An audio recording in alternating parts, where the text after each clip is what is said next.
Chandrababu Delhi tour తర్వాత ఏపీలో భారీ మార్పులు చోటు చేసుకుంటున్నాయా? పోలవరం, అమరావతి పనుల్లో వేగవంతమైన కదలికలు దేనికి సంకేతం?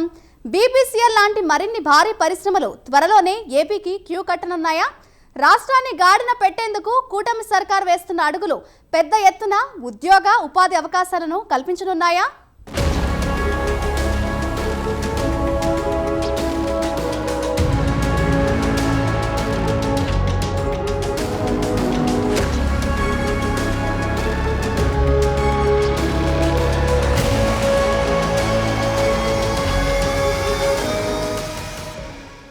చంద్రబాబు ఢిల్లీ వెళ్ళొచ్చిన నాటి నుంచి ఏపీలో భారీ మార్పులు చోటు చేసుకుంటున్నాయి. అనేక ప్రాజెక్టుల అభివృద్ధి పనుల విషయంలో భారీ కదలికలు కనిపిస్తున్నాయి.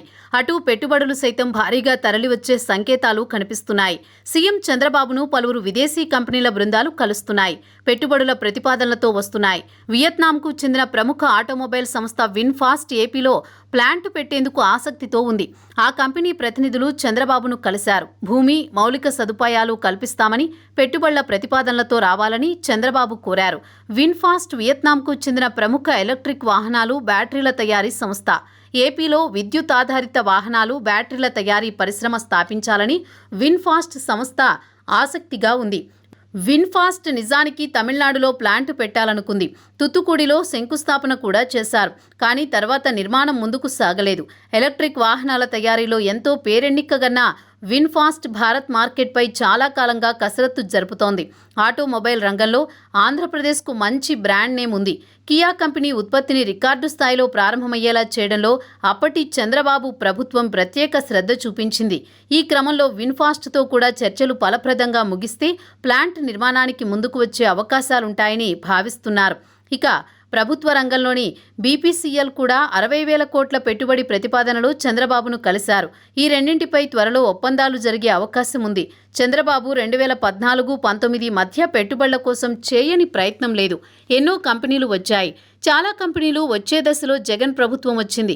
మొత్తం పరిశ్రమల్ని వెనక్కి పంపేశారు. ప్రకాశం జిల్లాలో పేపర్ పరిశ్రమ, తిరుపతిలో రిలయన్స్ సెజ్ను కూడా వెనక్కి పంపేశారు. ఇప్పుడు మళ్లీ అప్పటి ప్రతిపాదనల్ని మెటీరియలైజ్ చేసేందుకు ప్రయత్నిస్తున్నారు. వచ్చే 6 నెలల కాలంలో మళ్లీ ఏపీ పెట్టుబడుల రేసులోకి వచ్చే అవకాశం ఉందని పరిశీలకులు అంచనా వేస్తున్నారు. తద్వారా లక్షలాది మందికి ఉద్యోగ, ఉపాధి అవకాశాలు దక్కనున్నాయి.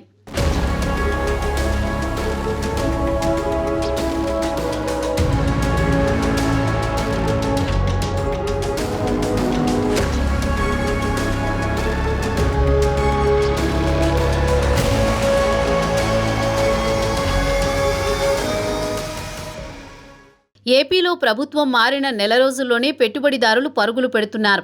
వస్తున్నాం, పెట్టుబడులు పెడుతున్నాం అని ప్రకటనలు చేయడంతో పాటు నేరుగా రంగంలోకి దిగి ముఖ్యమంత్రి చంద్రబాబుతోనూ సంప్రదింపులు జరుపుతుండటంతో ఇన్నాళ్లు తాము ఏం కోల్పోయామో అంటూ ఏపీ ప్రజలు లోలోన ఆవేదన చెందుతున్నట్లు కూటమి పార్టీల నేతలు చెబుతున్నారు.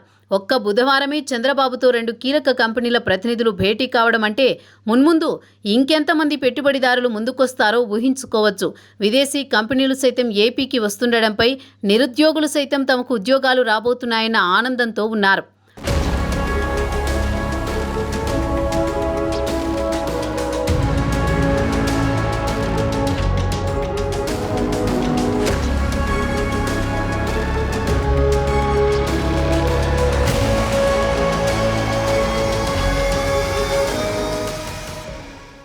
రాష్ట్రంలో చంద్రబాబు ప్రభుత్వం ఏర్పడి నెల రోజులైంది.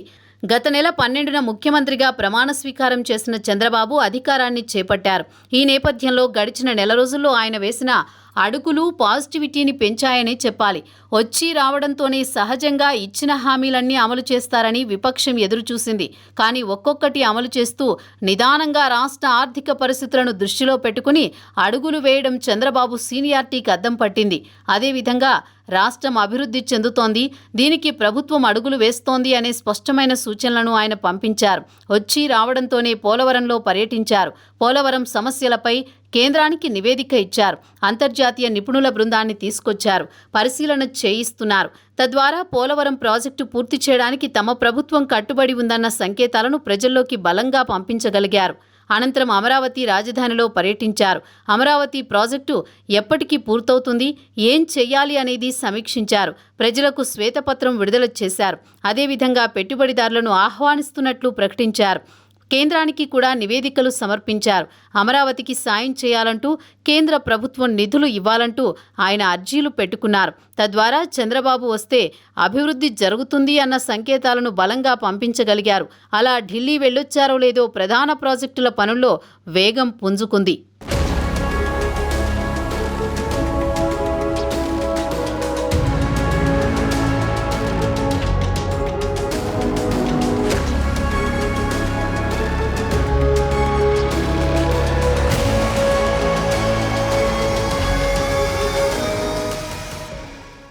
ఒక పక్క పెట్టుబడులను ఆకర్షిస్తూ అభివృద్ధికి శ్రీకారం చుట్టడమే కాదు, ఇంకోవైపు సంక్షేమానికి కూడా పరుగులు పెట్టిస్తున్నారు. పెంచిన పింఛన్లను టంచెనుగా పంపిణీ చేయించారు. వాలంటీర్లు ఉంటే తప్ప పింఛన్లను అందించలేమని గత జగన్మోహన్ రెడ్డి ప్రభుత్వం ప్రకటించింది. కానీ వాలంటీర్లు లేకపోయినా వ్యవస్థ ఆగదని, పేదలకు లబ్ధిదారులకు మేలు జరుగుతుందని, ఆ దిశగా తాము పనిచేస్తామని ఎన్నికల ముందు చెప్పిన చంద్రబాబు ఖచ్చితంగా చేసి చూపించారు. అదేవిధంగా ఒక్కొక్కరికి 7,000 చొప్పున పెంచిన నగదును ఇచ్చారు. ఇక ఉద్యోగుల విషయానికి వస్తే వారు కూడా సంతోషించేలా 1-2 తారీఖుల్లోనే వేతనాలను పూర్తి స్థాయిలో అందించగలిగారు. రిటైర్డ్ ఉద్యోగులకు కూడా పింఛన్లు సకాలంలో ఇవ్వగలిగారు. ఇవన్నీ సానుకూల సంకేతాలు అందించాయి. మరో ముఖ్యమైన విషయం, ఉచిత ఇసుకను పక్కాగా అమలు చేసేందుకు సిద్ధమైంది. ఇప్పటికే 20 జిల్లాల్లో ప్రయోగాత్మకంగా ఈ పథకాన్ని ప్రారంభించారు.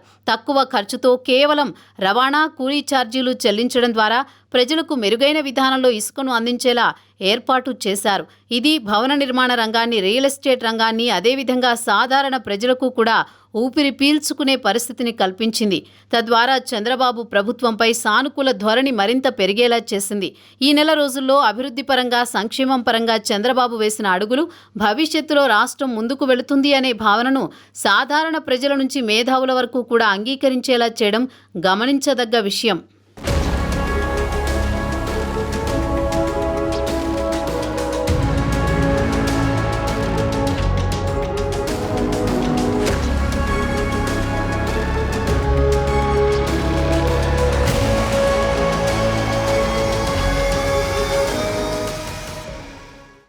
బాబంటే బాబే.